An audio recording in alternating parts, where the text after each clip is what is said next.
पहले मैं भी आया हूँ, मुख्यमंत्री जी भी आए हैं, बाकी सब मंत्री हैं, जितने भी जनप्रतिनिधि एमएलए हैं वो भी सब फील्ड में हैं। और मैं पिछले ये तीसरा दिन मेरा चल रहा है, तो मेरे हिसाब से भाई रोड भी निकले इसलिए कि ज़्यादा से ज़्यादा देखा जा सके, आँख से लोगों से मिला जा सके। जो कुछ भी अभी तक देखा है, मैं ये चौथे ज़िले में एंटर कर रहा हूँ। मेरे हिसाब से ये जो गुरदासपुर और अमृतसर, यही सबसे ज़्यादा इस पानी की मार से एकदम इफ़ेक्ट हुआ। वैसे तो नीचे सतलज वालों को भी है, क्योंकि पानी की क्षमता कितनी वहाँ है, तो 2.5 लाख क्यूसेक जो है ना, एक तरह से भाखड़ा से भी छोड़ा है, पोंग का भी चल रहा है। लेकिन सबसे ज़्यादा आपकी सिरावी में, क्योंकि ये बंधे टूटने के कारण से जो कभी सोचा नहीं था कि इतना पानी बह के आएगा, तो ज़्यादा से ज़्यादा 98 में आया, 98 में आया। उस समय भी 88 में, उस समय भी जो है ना 11 लाख MCF से ज़्यादा पानी नहीं आया। अब की बार 14 से भी ऊपर क्रॉस कर गया, 14 लाख क्यूसेक। तो उसके कारण से एरिया भी बहुत ज़्यादा समृद्ध हुआ, लोगों की बस्तियों में भी बहुत पानी भरा। एक तरह से लोगों को बाहर निकालने के लिए जो भी तरीका हो सकता है, ड्रोन से भी एग्जामिन किया, लोगों को लिफ्ट करने के लिए एयरफोर्स का भी काम में लिया, कुछ और जो साधन हमें मिल सकते थे उन सब से निकाला। भगवान की शुक्र है और आप सब लोगों के भी भगवान में आस्था है कि मानव डेथ जो है ना, वो इस सारे के सारे 12 ज़िले में इतना अधिक फ्लड होने के बाद भी अभी तक 36 कैजुअल्टी लिस्ट पर आई है। हो सकता है कुछ अभी नहीं आई होगी, और पशुधन को भी भारी नुकसान हुआ है। लेकिन ये सब देखने के बाद एक बार तो तुरंत इनकी जो है व्यवस्था, ताकि इनको भोजन, पानी, राशन, दवाई, इनके जानवरों को चारा, इनको बाकी सब चीज़ें मिले।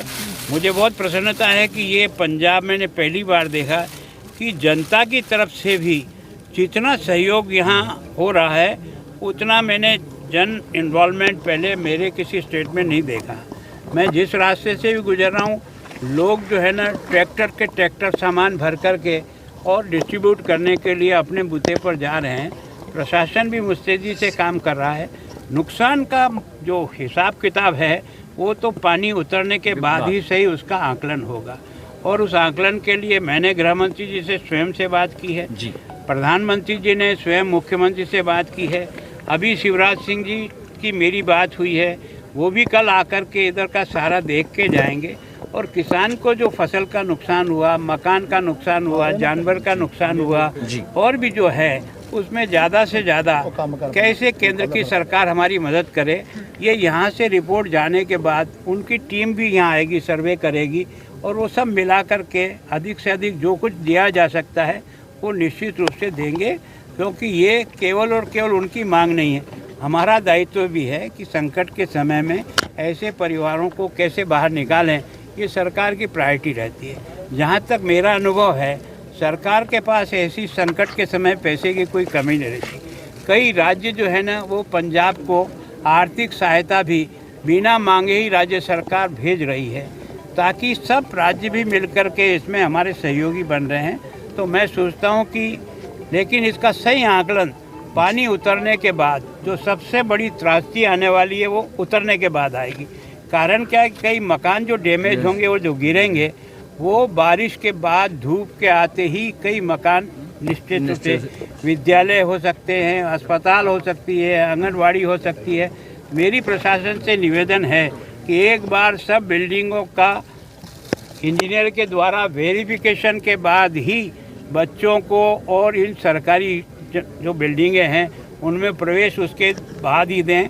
जैसे पंजाब सरकार ने 7 तारीख तक छुट्टियां डिक्लेयर कर दी, हम भी चाहते हैं कि पहला वेरीफाई हो जाए, उसके बाद बिल्डिंग में प्रवेश करे तो नुकसान जनहानि नहीं होगी। पंजाब में 10 दिन हो गए, अभी तक कोई राहत पैकेज की बात नहीं हुई और कोई सार लेने सेंटर से नहीं आया। ऐसा कभी नहीं। एक सेकंड ठहरो यार, मैं भी 40 साल राजनीति में रहा हूँ।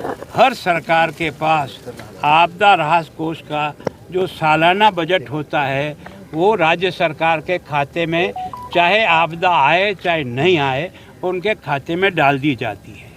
एक बार तुरंत मदद करना उस पैसे में से राज्य सरकार का दायित्व है।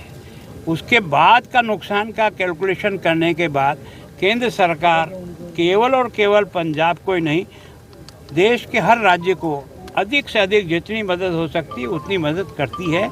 ये मन में कोई शंका नहीं रखनी चाहिए कि पंजाब क्योंकि दूसरी सरकार है और वहाँ कोई सरकारें भले ही बदल जाती है पर इंसान नहीं बदलता। पर सीएम तो कह रहे भी पंजाब को शेष पैकेज जो हमारा बकाया दर देखो ऐसा है कि मैं भी कह दूं कि 10 लाख करोड़ रुपया चाहिए, पर एनालिसिस करने के बाद जो वाजिब बनेगा देंगे।